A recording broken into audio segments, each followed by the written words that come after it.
കിച്ചണിലേക്ക് സ്വാഗതം. അപ്പോൾ ഇതാ നമ്മളൊന്ന് പുറത്തേക്ക് ഇറങ്ങാണ്. സൽമാൻ വന്നിട്ട് നമ്മൾ അങ്ങനെ പുറത്തൊന്നും അധികം ഇറങ്ങിയിട്ടില്ല. അപ്പം ഇവർക്ക് ഡ്രസ്സൊക്കെ എടുക്കാനുണ്ട്.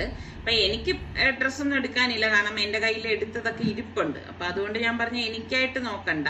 അപ്പം അവിടെ ചെന്നപ്പോഴേക്ക് ജസ്റ്റ് ഇങ്ങനെ ഒന്ന് കണ്ട വാക്കിന് ഇങ്ങനെ ഒന്ന് നോക്കുന്നതേ ഉള്ളൂ, പക്ഷെ എടുക്കാനൊന്നും ഇല്ല. നല്ലത് എന്തെങ്കിലും ഉണ്ടോ എന്ന് നോക്കിയതാണ്. അപ്പം എന്താ ഇവർക്ക് വേണ്ട ഡ്രസ്സൊക്കെ ഇവരിങ്ങനെ നോക്കാണ്. അപ്പൊ സൽമാൻ ആണെങ്കിൽ പറയും അവനങ്ങനെ ഉമ്മ എന്തെങ്കിലും എടുത്തു തന്നാ മതി, അവനായിട്ട് എടുക്കത്തൊന്നുമില്ല കേട്ടോ. പക്ഷെ സുൽത്താൻ ആണെങ്കിൽ അങ്ങനെയല്ല. ഞാൻ പറയും നിങ്ങൾ നല്ല കളർഫുൾ ആയിട്ടുള്ള ഡ്രസ്സ് നിങ്ങൾ തന്നെ തിരഞ്ഞെടുക്കെന്ന് പറയും. അപ്പൊ സുൽത്താന് എന്റെ ഹെൽപ്പിന്റെ ഒന്നും ആവശ്യമില്ല, അവന് ഇഷ്ടമുള്ളത് സെലക്ട് ചെയ്ത് എടുക്കാൻ അവൻ അറിയാം എന്നാണ് അവൻ പറയണത്. അപ്പൊ ഞാനൊന്നും പറയത്തില്ല, അവർക്ക് ഇഷ്ടമുള്ളത് വേണ്ട അവരെടുക്കാൻ.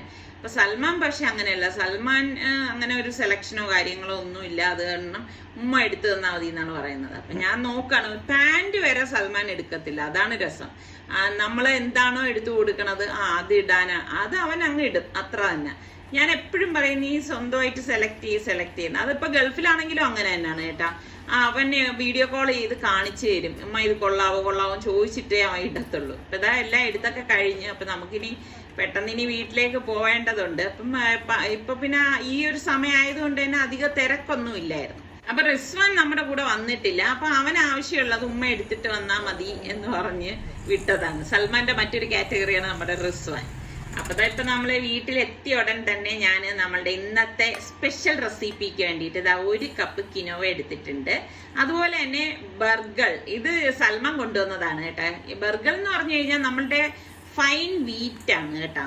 അപ്പൊ അത് ദാ 1/4 കപ്പ് എടുത്തിട്ടുണ്ട്. ഇത് നമ്മളുടെ ഇവിടെയൊക്കെ ഇങ്ങനെ ബർഗർ എന്നുള്ള പേരിലല്ല അറിയപ്പെടുന്നത്, വാങ്ങിക്കാൻ കിട്ടും. അപ്പൊ അത് രണ്ടും കൂടി ഒരുമിച്ചിട്ട് ഇതാ കഴുകി എടുത്തിട്ട് ഞാൻ പ്രഷർ കുക്കറിലേക്ക് ഇട്ട് കൊടുക്കാണ്. എന്നിട്ട് കുറച്ച് വെള്ളം ഒഴിച്ചിട്ട് നമുക്കിതൊരു വിസിൽ വരെ ഒന്ന് വേവിച്ചെടുക്കണം. അപ്പൊ ഇതിലേക്ക് പാകത്തിനുള്ള ഉപ്പും കൂടി ഇട്ട് കൊടുക്കാം. ഒറ്റ വിസിൽ കേട്ടാൽ മതിയാകും കേട്ടോ. അപ്പൊ കുതിർത്ത് വെച്ചിട്ട് വേണമെങ്കിൽ നമുക്കിത് ഉപയോഗിക്കാം. ഇപ്പൊ ഞാൻ പിന്നെ സമയമില്ലാത്തതുകൊണ്ട് ഒറ്റ വിസിലാണ് ഇത് വേവിച്ചെടുക്കുന്നത്. അപ്പൊ ദാ സ്റ്റീം പോയ ശേഷം ഞാൻ ദാ കുക്കർ ഓപ്പൺ ചെയ്തു. ദാ നമ്മളുടെ സംഭവമൊക്കെ ദാ അവിടെ വെന്ത് വന്നിട്ടുണ്ട്. അപ്പൊ ഇനി നമുക്കിതൊന്ന് ഡ്രെയിൻ ചെയ്തെടുക്കണം. വളരെ ഹെൽത്തി ആയിട്ടുള്ള ഒരു സംഭവമാണ് കേട്ടോ ഇത്.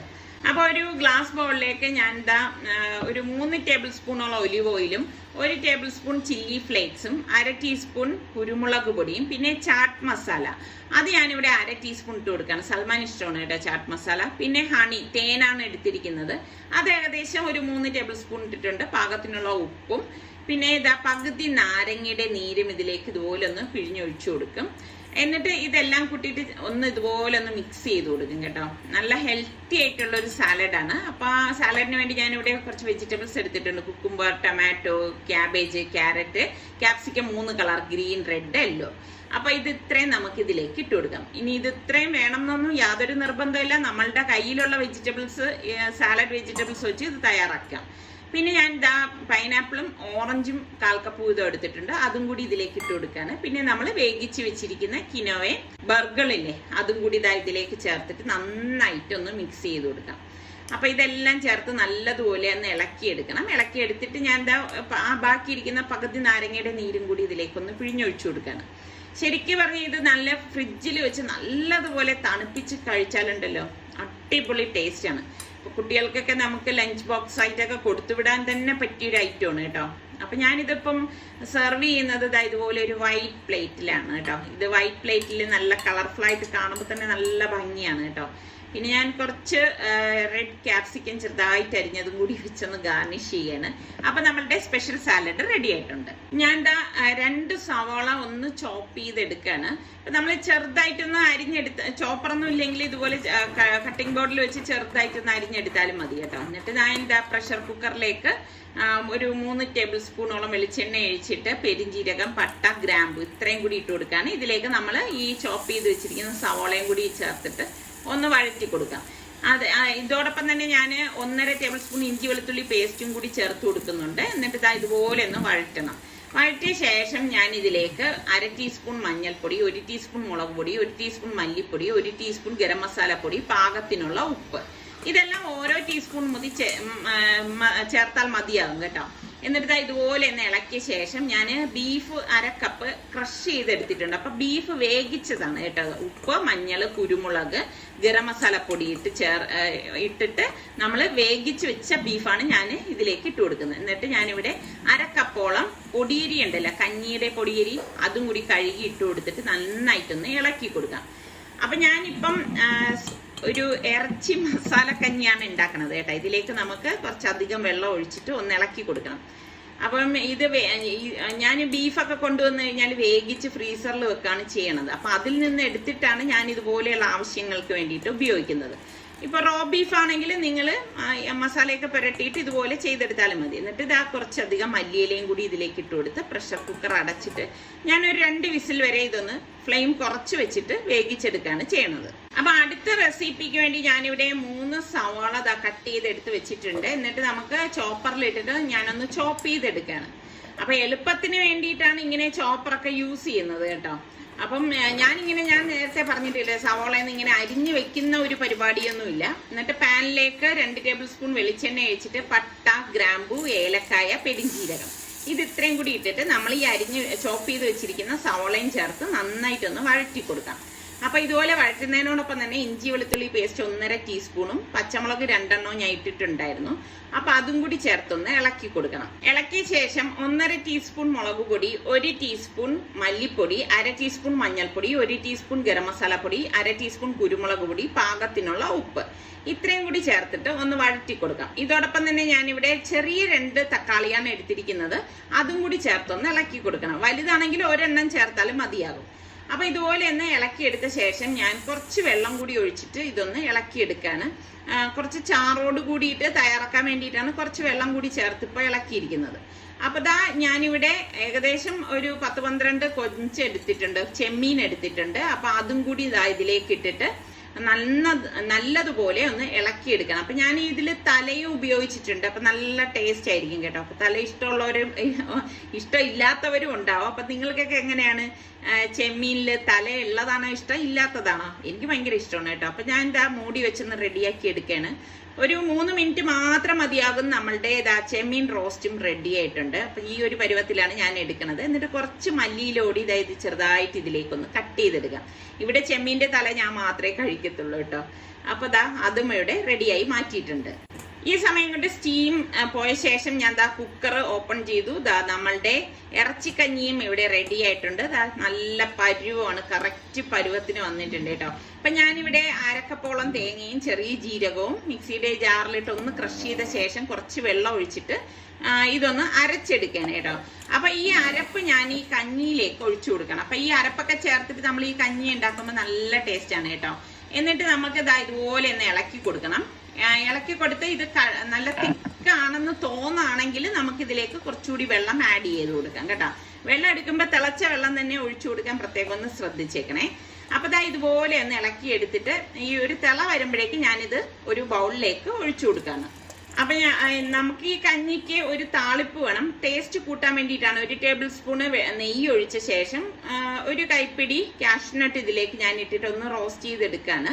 ഇതോടൊപ്പം തന്നെ 1 ടീസ്പൂണോളം കാശ്മീരി ചില്ലി പൗഡറും കൂടി ഇട്ടിട്ട് താളിച്ചത് ഈ കഞ്ഞിയുടെ മീതെ ഇതുപോലെ ഒന്ന് ഒഴിച്ചു കൊടുക്കും കേട്ടോ. അപ്പൊ നല്ല ടേസ്റ്റ് ആണ്. അപ്പൊ ഈ രീതിയിൽ ട്രൈ ചെയ്യാത്തവര് ട്രൈ ചെയ്ത് നോക്കണം കേട്ടോ. അപ്പൊ നിങ്ങൾ ഇറച്ചിക്കഞ്ഞി ഇങ്ങനെയാണോ ഉണ്ടാക്കുന്നത് എന്നുകൂടി ഒന്ന് പറയണേ. കുറച്ച് മല്ലിയില കൂടി ഞാൻ ഇതിലേക്കൊന്ന് ഗാർണിഷ് ചെയ്യാനായിട്ട് ഇട്ട് കൊടുക്കാണ് കേട്ടോ. അടിപൊളി ടേസ്റ്റ് ആണ് കേട്ടോ. ഇങ്ങനെ നിങ്ങളൊന്ന് ട്രൈ ചെയ്ത് നോക്കിയിട്ട് ഫീഡ്ബാക്ക് പറയണേ. അപ്പൊ ഞാൻ നമ്മളുടെ ചെമ്മീൻ റോസ്റ്റും സെർവ് ചെയ്യാൻ വേണ്ടി ഒരു ബൗളിലേക്ക് മാറ്റിയിട്ട് കുറച്ച് മല്ലിയില വിതറിയിട്ട് ഗാർണിഷ് ചെയ്യാണ്. അപ്പൊ ഇതും നല്ല കിഡിലൻ ടേസ്റ്റി റോസ്റ്റ് ആണ് കേട്ടോ. അപ്പൊ നമുക്ക് നല്ലൊരു ബട്ടൂര തയ്യാറാക്കാൻ വേണ്ടി 2 കപ്പ് മൈദ മാവും 1.5 കപ്പ് ഗോതമ്പ് മാവും 1 ടീസ്പൂൺ ബേക്കിംഗ് പൗഡറും 3 ടീസ്പൂണോളം പഞ്ചസാരയും 1 ടീസ്പൂണോളം ഉപ്പ്, അതായത് പാകത്തിനുള്ള ഉപ്പും, ഞാനിവിടെ 1/4 കപ്പ് തൈരിട്ടതാണ് കേട്ടോ. എന്റെ മെഷർമെന്റ് കപ്പ് ഒടിഞ്ഞ് അതിലേക്ക് വീണുപോയി. കണ്ട. അപ്പം സംഭവം മനസ്സിലായില്ല. ഇത്രയും കൂടി ഇതിലേക്ക് ഇട്ട് കൊടുക്കും. ഞാൻ വിചാരിച്ചു വാങ്ങിച്ചപ്പോൾ നല്ല സ്ട്രോങ് ഉള്ള സംഭവമാണെന്ന്. സംഭവം ഇത്രയൊക്കെ ഉള്ളൂ കേട്ടോ. അപ്പൊ ഇതിലേക്ക് ഇട്ടിട്ട് നന്നായിട്ട് കൈകൊണ്ട് ഒന്ന് മിക്സ് ചെയ്ത് കൊടുക്കാം. മിക്സ് ചെയ്ത ശേഷം നമുക്ക് ഇതിലേക്ക് പാകത്തിനുള്ള വെള്ളം ഒഴിച്ചിട്ട്, പച്ചവെള്ളം തന്നെയാണ് ഞാൻ ഒഴിച്ച് കുഴച്ചെടുക്കുന്നത് കേട്ടോ. ഒഴിച്ചിട്ട് നമുക്കിത് ചപ്പാത്തിയുടെ പരുവത്തിന് വേണം നമ്മളിത് കുഴച്ചെടുക്കാനുള്ളത്. ഇത് എളുപ്പം ഉണ്ടാക്കിയെടുക്കാൻ പറ്റുന്ന ഒരു കിഡു ഐറ്റമാണേ. എന്നിട്ട് നമുക്കിത് മൂടി വെക്കാം. അപ്പൊ ഞാൻ ഇനിയിപ്പോ കുളിച്ചിട്ട് വന്നിട്ടേ ഇതൊക്കെ റെഡിയാക്കുന്നുള്ളൂ. അപ്പൊ ആ സമയം കൊണ്ട് ദേ ഇവിടെ നിസാർക്കതാ ചക്ക മുറിക്കാണ്. ഇപ്പൊ ഇന്നലത്തെ വീഡിയോയിൽ നിങ്ങൾ കണ്ടില്ലേ, ഒരു ചക്ക താഴെ ഇരിക്കുന്നത് കണ്ടോ? കണ്ടിട്ടില്ലെങ്കിൽ നോക്കി നോക്കുക, അതിലുണ്ട്. അപ്പൊ ആ ചക്കയാണിത്. അത് ഇങ്ങനെ മുറിച്ചെടുക്കാണിത്. അപ്പൊ ഇനി ഒരു ചക്ക കൂടിയുണ്ട് കേട്ടോ. അപ്പൊ ഈ ചക്ക ഇപ്പൊ നോമ്പായത് കാരണം സത്യം പറഞ്ഞ് നിസാർക്കാക്ക് ഇത്ര ചക്ക കൊതിയായതുകൊണ്ടാണ് ഇങ്ങനെ നിന്ന് ഈ നോമ്പിന് പോലും ഇങ്ങനെ പറിച്ചൊക്കെ എടുക്കുന്നത് കേട്ടോ. എന്നെ സംബന്ധിച്ച് നോക്കിക്കഴിഞ്ഞാൽ നോമ്പ് സമയത്ത് എനിക്കങ്ങനെ ചക്ക തിന്നണമെന്നൊന്നും വലിയ പൂതിയൊന്നും ഉണ്ടാവത്തില്ല. പിന്നെ ഇത് വൃത്തിയാക്കാൻ യാതൊരു മടിയും നിസാർക്കാക്കില്ല കേട്ടോ. ഞാൻ കണ്ടതിൽ ഭയങ്കര ഒരു പ്ലസ് പോയിന്റ് ഇതാണ് ഏറ്റവും കൂടുതൽ എനിക്ക് ഹൈലൈറ്റ് ചെയ്ത് പറയാനുള്ളത്. കാരണം ചക്ക മുറിക്കാൻ ഒട്ടും മടിയുമില്ല. അതിങ്ങനെ ക്ലീൻ ചെയ്ത് വെക്കാനൊക്കെ ഭയങ്കര പെർഫെക്റ്റ് ആയിട്ട് ചെയ്യണം എന്നുള്ള ഒരു നിർബന്ധ ബുദ്ധിയുടെ നിസാർക്കാക്കുണ്ട്. അതായത് ആ ചക്ക പറിക്കുമ്പോൾ ആ ചക്കയുടെ ആ പുറത്തൊന്നും കൈ കൊണ്ട് ടച്ച് ചെയ്യാൻ പാടില്ല. കുറച്ച് അങ്ങനെയൊക്കെ ഉള്ള ഒരു ഒസ്വാസം എന്ന് പറയത്തില്ലേ, ആ സംഭവം ഉണ്ട്. ഇതാ കണ്ട ചക്ക എല്ലാം പറിച്ചെടുത്ത് നീറ്റാക്കി എടുത്തിട്ടുണ്ട്. അപ്പൊ ഞാൻ കുളിയെല്ലാം കഴിഞ്ഞ് വന്ന ശേഷം ഇരുമ്പച്ചട്ടിയിലേക്ക് ഫ്രൈ ചെയ്താൻ പാകത്തിനുള്ള ഓയിൽ ഒഴിച്ച് ചൂടാക്കാനായിട്ട് വെച്ചിട്ടുണ്ട്. അപ്പൊ നമ്മുടെ മാവ് ഒന്നും കൂടി ഒന്ന് കുഴച്ചെടുക്കുകയാണ്. അപ്പൊ നല്ല സോഫ്റ്റ് ആയിട്ടുള്ള മാവാണ്. അപ്പൊ ഇതിന് ഇനി ഇങ്ങനെ ഒരു പ്രത്യേകിച്ചൊരു അളവോ കണക്കോ ഒന്നുമില്ല. ഞാൻ എളുപ്പത്തിന് വേണ്ടി ചെയ്യണം എങ്ങനെയാന്ന് വെച്ചാൽ ഇതുപോലെ ഒരു പീസ് ഉരുട്ടി കയ്യിലെടുക്കും. എന്നിട്ട് കൗണ്ടർ ടേബിൾ തുടച്ചിട്ട് കുറച്ച് മൈദാമാവ് അതിലേക്ക് അങ്ങനെ ഒന്ന് സ്പ്രിങ്കിൾ ചെയ്ത് കൊടുക്കും. എന്നിട്ട് നമ്മൾ ഈ എടുത്തിരിക്കുന്ന മാവ് ഇതുപോലെ വെച്ചിട്ട് ജസ്റ്റ് ഒന്ന് പരത്തി കൊടുക്കും കേട്ടോ.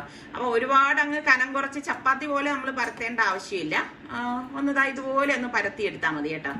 എളുപ്പം നമുക്ക് ഉണ്ടാക്കി എടുക്കാൻ പറ്റുന്ന ഐറ്റമാണ് കേട്ടോ. അപ്പൊ ഇതുപോലെ ഒന്ന് പരത്തി എടുത്ത ശേഷം ഞാൻ ഇനിയിപ്പം ഒരു കത്തി കൊണ്ട് ഇത് കട്ട് ചെയ്തെടുക്കുകയാണ് ചെയ്യണത് കേട്ടോ. അപ്പൊ ഇങ്ങനെയാണ് ഞാൻ ഈ കട്ട് ചെയ്തെടുക്കുന്നത്. അതായത് 4 ഐറ്റം കട്ട് ചെയ്തെടുക്കും. അപ്പൊ എളുപ്പമാണ് നമുക്ക് ഇത് ഉണ്ടാക്കിയെടുക്കാം. ഇനി നിങ്ങൾക്ക് ഇങ്ങനത്തെ ഒരു ഷേപ്പ് ഇഷ്ടമില്ല എന്നുണ്ടെങ്കിൽ ചെറിയ റൗണ്ട് ചെയ്തിട്ട് എടുത്താലും മതി. പക്ഷെ ഇത് എളുപ്പമാണ് കേട്ടോ. ഇങ്ങനെ ആകുമ്പോൾ നമുക്ക് പെട്ടെന്ന് ഇത് പൊരിച്ച് കോരം ചെയ്യാം. നമുക്ക് ഇത് എണ്ണയിലേക്ക് ഇട്ട വഴിക്ക് തന്നെ അത് പൊന്തി വരും കേട്ടോ. നല്ലതുപോലെ പൊങ്ങി വരും. പൊങ്ങി വരുമ്പോൾ ഒന്ന് തിരിച്ച് ഇട്ട് കൊടുക്കണം. തിരിച്ച് മറിച്ചു വിട്ട് നമുക്ക് ഇത് പെട്ടെന്ന് റെഡിയായി വരും. നല്ല അടിപൊളി ഭട്ടൂരയാണ് കേട്ടോ ഇത്. അപ്പൊ ഈ ട്രൈ ചെയ്തിട്ടില്ലെങ്കിൽ നിങ്ങളൊന്ന് ട്രൈ ചെയ്ത് നോക്കണേ.